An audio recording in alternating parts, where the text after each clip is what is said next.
Well, stop worrying about what to make for dinner tonight, because what we're about to show you is the best thing on the menu. Howard shows us how to make classic scalloped chicken in the Mr. Food Test Kitchen.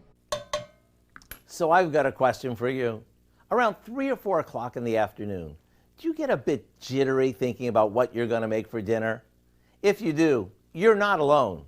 As a matter of fact, 80% of Americans are in the same boat. So to help you out, we're sharing a fill-you-up casserole that's comforting and easy to whip up.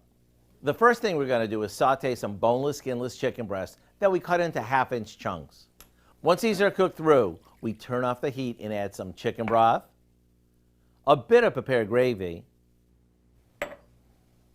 a bunch of fresh sliced mushrooms, frozen peas, some pimentos that we've drained, and last but not least, some quick cooking rice.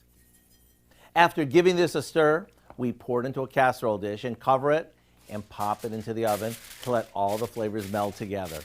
Once it's bubbling hot, ring the dinner bell or just call the troops to the table any way you can, 'cause dinner's ready. Maybe team this up with a salad and some crusty bread for a meal that'll warm you up from the inside out. To get your hands on this stress-free recipe for our classic scalloped chicken, all you have to do is visit our website. I'm Howard with Kelly in the Mr. Food Test Kitchen, where today we found an all-American way for you to say, ooh, it's so good. All right, that looks easy and delicious. You can find this recipe along with a lot more good food from the Mr. Food Test Kitchen online. Just go to our website at KOAMnewsnow.com. Here's a look at our 4 state market prices.